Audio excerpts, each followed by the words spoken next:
So ఈరోజు ఈ వీడియోలో మొత్తం 12 లగ్నాలు మరియు రాసుల వారికి ఈ శని మీన రాశిలోకి 2025 మార్చి 30వ తేదీ నుంచి అక్టోబర్ 7 2027 వరకు ఉంటాడనమాట. మీన రాశిలోకి ఎంటర్ అయ్యి సో అప్పటి వరకు ఈ 2.5 సంవత్సరాల పాటు ఎవరెవరికి ఎలా ఉంటుంది, 12 లగ్నాలు 12 రాసుల వారికి ఎలా ఉంటుందని తెలుసుకుందాం. సో మొత్తం అంతా కూడా ఈ వీడియోకి సంబంధించి దీంట్లో చెప్పే ప్రతి చిన్న పాయింట్ కూడా చాలా మైన్యూట్ గా ప్రిసైజ్డ్ గా research based and calculation based predictions అనమాట. సో ఇవన్నీ వీడియో చెప్పేటప్పుడు మధ్య మధ్యలో కొన్నిసార్లు చిన్న చిన్న minute predictions and minute points అనేది మర్చిపోతాను అనే ఉద్దేశంతో ఒక నోట్ ప్యాడ్ లో సిస్టమ్ నోట్ చేశాను మొత్తం అన్ని ప్రొడిక్షన్స్ అంతా కూడా.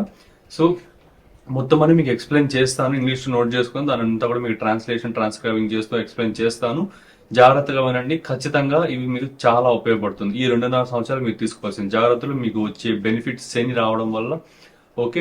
అండ్ అక్కడున్న మీ జన్మజాతకంలో అక్కడ ఏమైనా గ్రహాలు ఉంటే అవి ఎట్లా ఇంపాక్ట్ అవుతాయి, ఎట్లా కాంటాక్ట్ లోకి వస్తాయి, అంత కూడా ఆ భావాన్ని ఎట్లా యాక్టివేట్ చేస్తాయి అనేది చాలా ప్రిసైజ్ గా డీటెయిల్ గా మాట్లాడుకుందాం.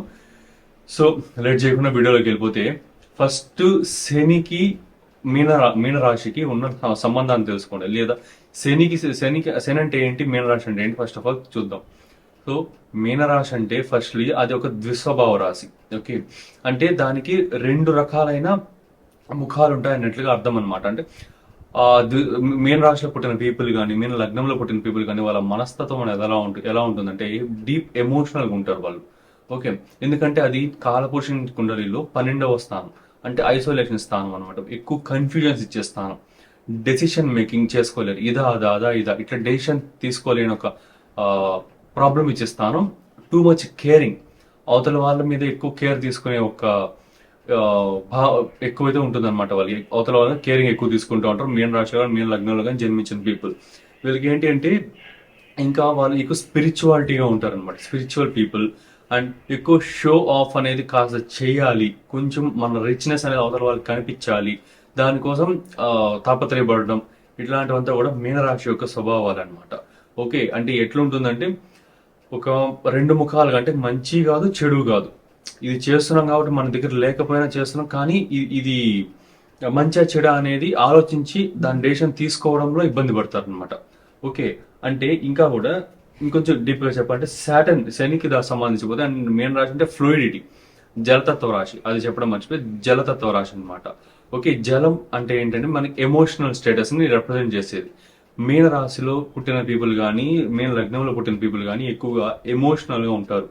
ఓకే, ఎందువల్ల ఎమోషనల్ ఉంటుంటే అది జలతత్వ రాశి. జలతత్వం అంటే మీకు భావాలు అనేవి ఎక్కువగా ఇంపాక్ట్ అవుతూ ఉంటాయి మీలో.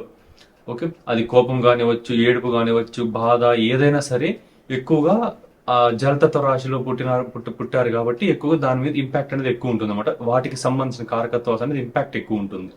సో శని గురించి తెలుసుకోవాలంటే, శని అంటేనే ఒక స్ట్రక్చర్. ఓకే, శని ఒక స్ట్రక్చర్ ని ఫామ్ చేసే గ్రహం, డిలే చేసే గ్రహం, స్లోగా నడిచే గ్రహం, రిజల్ట్స్ ని స్లోగా ఇచ్చే గ్రహం. దేనైనా ఒక గందరగోళంగా ఉన్న విషయాన్ని ఒక స్ట్రక్చర్డ్ వేలోకి తీసుకొచ్చే గ్రహం. ఓకే, ఎందువల్ల అంటే శని డిసిప్లైన్ కారకుడు, అన్స్ట్రక్చర్డ్ వర్క్స్ ని స్ట్రక్చర్డ్ లో చేయడానికి కారకుడు అనమాట.